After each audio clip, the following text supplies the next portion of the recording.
പരിസ്ഥിതി ദിന ക്യൂസ് 2025. കേരളത്തിലെ ഏക ലയൺ സഫാരി പാർക്ക് ഏതാണ്? ഉത്തരം നെയ്യാർ. കേരളത്തിലെ ആദ്യ വന്യജീവി സങ്കേതം ഏത് പേരിലാണ് അറിയപ്പെടുന്നത്? ഉത്തരം പെരിയാർ വന്യജീവി സങ്കേതം. ഇന്ത്യയിലെ ആദ്യ ഇക്കോ ടൂറിസം പദ്ധതി എവിടെയാണ്?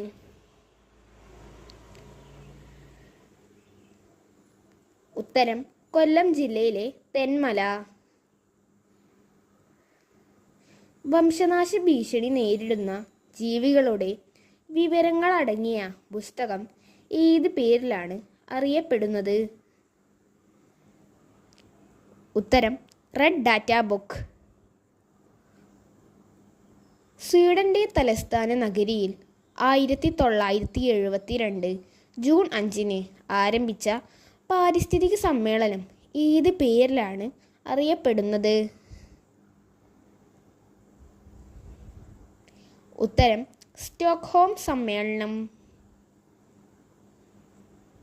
UNEP-യുടെ പൂർണ്ണ രൂപം എന്താണ്? ഉത്തരം united nations environmental programme. UNEP അഥവാ യുണൈറ്റഡ് നേഷൻസ് എൻവിറോൺമെൻ്റൽ പ്രോഗ്രാം സ്ഥാപിതമായ വർഷമേത്? ഉത്തരം 1972. യുണൈറ്റഡ് നേഷൻസ് എൻവിറോൺമെൻ്റൽ പ്രോഗ്രാം ആയ UNEP-യുടെ ആസ്ഥാനം എവിടെയാണ്? ഉത്തരം കെന്യയിലെ നെയ്റോബി.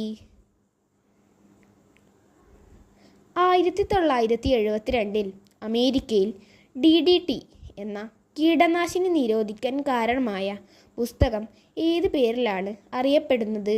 ഉത്തരം നിശബ്ദ വസന്തം. പരിസ്ഥിതിക്ക് യോജിച്ച ഉൽപ്പന്നങ്ങൾക്ക് നൽകുന്ന മുദ്ര ഏതാണ്? ഉത്തരം eco mark. Jim Corbett national പാർക്കിൻ്റെ പഴയ പേര് എന്താണ്? ഉത്തരം ഹെയ്ലി നാഷണൽ പാർക്ക്. ഐക്യരാഷ്ട്രസഭയുടെ പരിസ്ഥിതി സംഘടന ഏതാണ്? ഉത്തരം UNEP. രംഗത്തിട്ട് പക്ഷി സങ്കേതം എവിടെ സ്ഥിതി ചെയ്യുന്നു? ഉത്തരം കർണാടക. ലോകത്തിലെ ഏറ്റവും വലിയ കണ്ടൽക്കാടുകളായ സുന്ദർബൻസ് സ്ഥിതി ചെയ്യുന്നത് എവിടെയാണ്? ഉത്തരം പശ്ചിമ ബംഗാൾ. ലോക ഭക്ഷ്യദിനമായി ആചരിക്കുന്നത് എന്നാണ്? ഉത്തരം ഒക്ടോബർ 1. ജൈവ വൈവിധ്യ നിയമം പ്രാബല്യത്തിൽ വരുമ്പോൾ ഇന്ത്യയുടെ പ്രധാനമന്ത്രി ആരായിരുന്നു? ഉത്തരം AB വാജ്പേയി. വനവിസ്തൃതി ഏറ്റവും കൂടുതലുള്ള കേന്ദ്രഭരണ പ്രദേശം ഏതാണ്? ഉത്തരം ആൻഡമാൻ നിക്കോബാർ ദ്വീപുകൾ. പരിസ്ഥിതി കോടതികൾ സ്ഥാപിക്കാൻ മുൻകൈയെടുത്ത ഇന്ത്യൻ നിയമജ്ഞൻ ആരാണ്? ഉത്തരം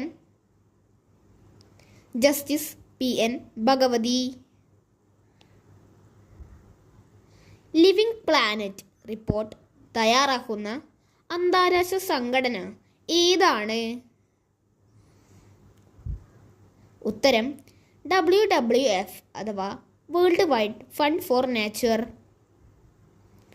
ഇന്ത്യയിലെ പ്രഥമ നാഷണൽ മറൈൻ പാർക്ക് സ്ഥിതി ചെയ്യുന്നത് എവിടെയാണ്? ഉത്തരം ഗുജറാത്തിലെ റാൻ ഓഫ് കച്ച്. WWF അഥവാ വേൾഡ് വൈഡ് ഫണ്ട് ഫോർ നാച്ചറിൻ്റെ ആസ്ഥാനം സ്ഥിതി ചെയ്യുന്നത് എവിടെയാണ്? ഉത്തരം സ്വിറ്റ്സർലാൻഡിലെ ഗ്ലാൻഡ്. WWF അഥവാ world wide fund for nature രൂപം കൊണ്ട വർഷം ഏതാണ്? ഉത്തരം 1961 ഏപ്രിൽ. കണ്ടൽ ചെടിയെ പറ്റി പ്രതിപാദിച്ച ലോകത്തിലെ ആദ്യ ഗ്രന്ഥം ഏതാണ്? ഉത്തരം ഹോർത്തൂസ് മലബാറിക്കസ്.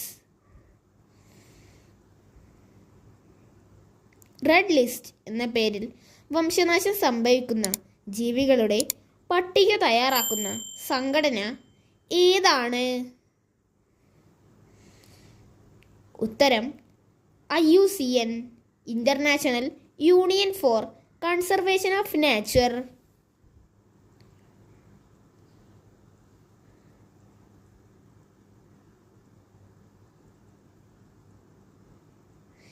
IUCN അഥവാ international union for conservation of നാച്ചറിൻ്റെ ആസ്ഥാനം സ്ഥിതി ചെയ്യുന്ന ഗ്ലാൻഡ് ഏത് രാജ്യത്താണ് സ്ഥിതി ചെയ്യുന്നത്? ഉത്തരം സ്വിറ്റ്സർലാൻഡ്. ഇർവിങ് സ്റ്റോ, ഡെറോത്തി സ്റ്റോ എന്നിവർ സ്ഥാപിച്ച പരിസ്ഥിതി സംഘടന ഏതാണ്? ഉത്തരം ഗ്രീൻ പീസ്.